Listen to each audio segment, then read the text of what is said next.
श्री स्वामी समर्थ। मी आज तुम्हाला कोलंबीची भाजी बनवायला दाखवणार आहे। मी कोलंबी धुवून साफ स्वच्छ धुवून घेतलेली आहे। शक्यतो मच्छी 7 ते 8 पाण्यात धुवायची म्हणजे साफ होते। आता मी टोपामध्ये तेल टाकून घेतलेलं आहे आणि तेलामध्ये कांदा परतवण्यासाठी टाकला आहे। कांदा थोडासा परतवून घ्यायचा आहे।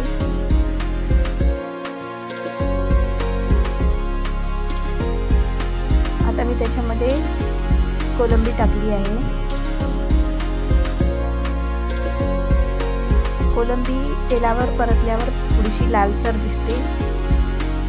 ती पूर्ण लाल झाली की मग त्याच्यामध्ये आपण अर्धा चम्मच हळद आणि 3 चम्मच मसाला टाकणार आहे। हा आगरी मसालाच आहे, मिक्स असतो तो।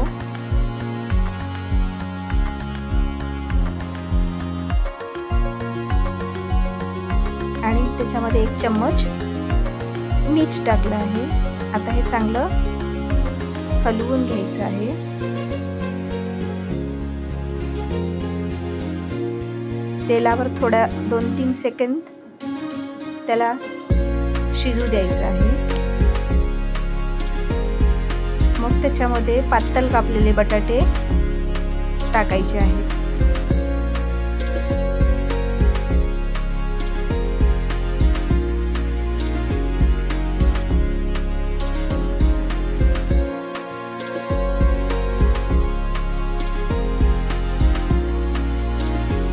आता मी त्याच्यामध्ये पाणी टाकणार आहे।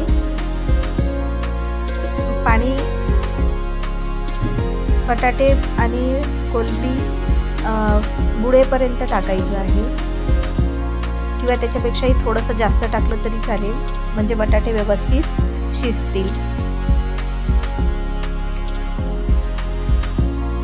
आता भाजीला चांगला उकाळा आलेला आहे आणि मी चिंच पाण्यात विरघळून घेणार आहे।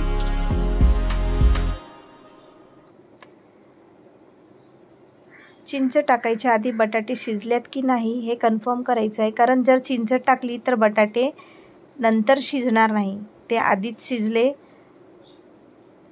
तर बरं पडेल, नंतर चिंच टाकायची। बटाटे शिजले नव्हते, काही वेळेला नवीन बटाटे लवकर शिजत नाही। बघा, मी त्याला किती दाबून बघण्याचा प्रयत्न करते पण ते शिजले नाही आहेत। अजून मी थोडा वेळ त्यांना शिजू देते।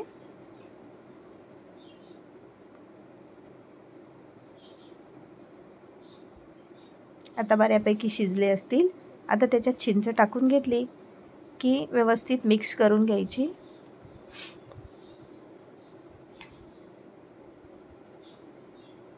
एक उकाळा आल्यावर त्याच्यात टाकायची कोथिंबीर। आता बटाटे पण चांगले शिजलेले आहेत। आता आपली भाजी झाली आहे रेडी। टेस्टी कोलंबीची भाजी, कमी सामानात, बिना खोबऱ्याची।